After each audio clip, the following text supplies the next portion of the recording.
सही बुखारी किताब वजू के बयान में हदीस नंबर 181। रसूल करीम जब अरफा से लूटे तो पहाड़ की घाटी की जानिब मुड़ गए और रफ हाजत की।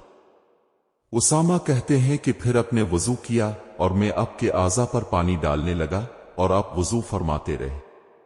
मैंने कहा, ए रसूल अल्लाह, आप अब नमाज पढ़ेंगे?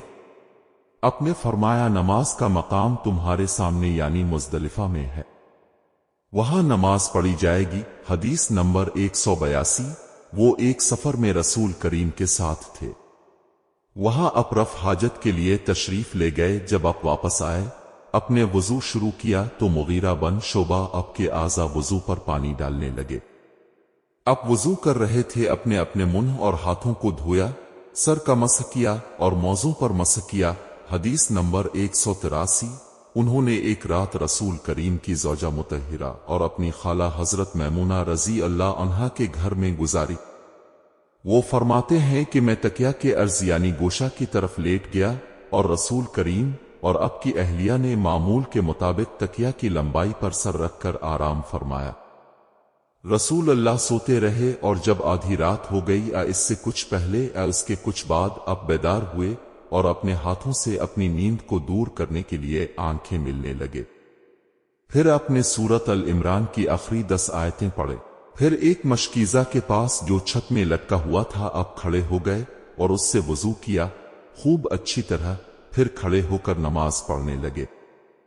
इब्न अब्बास रजी अल्लाह अन्हुमा कहते हैं, मैंने भी खड़े होकर इसी तरह किया जिस तरह अपने वजू किया था। फिर जाकर मैं भी आपके पेलोए मुबारक में खड़ा हो गया। आपने अपना दाहिना हाथ मेरे सर पर रखा और मेरा दायां कान पकड़कर उसे मरोड़ने लगे। फिर आपने 2 रकतें पढ़े, इसके बाद फिर 2 रकतें पढ़े, फिर 2 रकतें पढ़े, फिर 2 रकतें, फिर 2 रकतें, फिर 2 रकतें पढ़कर उसके बाद अपने वतर पढ़ा और लेट गए। फिर जब मुअज्जिन आपके पास आया तो अपने उठकर 2 रकत मामूली तौर पर पढ़े। फिर बाहर तशरीफ लाकर सुबह की नमाज पढ़ी। हदीस नंबर 184। मैं रसूल अल्लाह की ज़ौजा मोहतरमा आयशा रजी अल्लाह अन्हा के पास ऐसे वक्त आई जबकि सूरज को गहन लग रहा था और लोग खड़े होकर नमाज पढ़ रहे थे। क्या देखती हूं वो भी खड़े होकर नमाज पढ़ रही है। मैंने कहा कि लोगों को क्या हो गया है, तो उन्होंने अपने हाथ से आसमान की तरफ इशारा करके कहा, सुबहान अल्लाह। मैंने कहा, क्या ये कोई खास निशानी है? तो उन्होंने इशारे से कहा कि हां। तो मैं भी आपके साथ नमाज के लिए खड़ी हो गई। आपने इतना कयाम फरमाया कि मुझ पर गशी तारी होने लगी और मैं अपने सर पर पानी डालने लगी।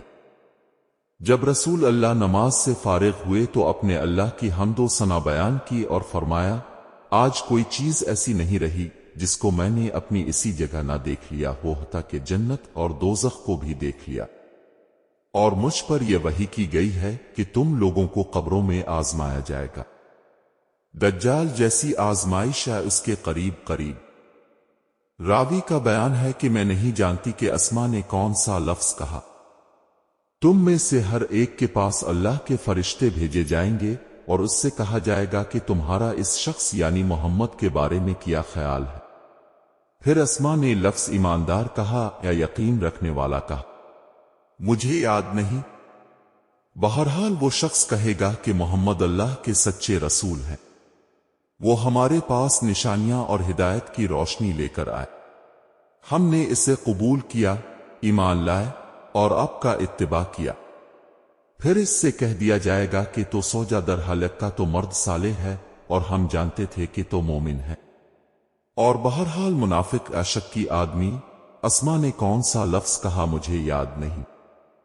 जब इससे पूछा जाएगा कहेगा कि मैं कुछ नहीं जानता, मैंने लोगों को जो कहते सुना वही मैंने भी कह दिया। हदीस नंबर 185। क्या आप मुझे दिखा सकते हैं कि रसूल अल्लाह ने किस तरह वजू किया है? अब्दुल्ला बिन ज़ैद रजी अल्लाह अन्हु ने कहा कि हां। फिर उन्होंने पानी का बर्तन मंगवाया, पहले पानी अपने हाथों पर डाला और 2 मर्तबा हाथ धोए, फिर 3 मर्तबा कुल्ली की, 3 बार नाक साफ की, फिर 3 दफा अपना चेहरा धोया, پھر کوہنیوں تک اپنے دونوں ہاتھ دو دو مرتبہ دھوئے، پھر اپنے دونوں ہاتھوں سے اپنے سر کا مسح کیا۔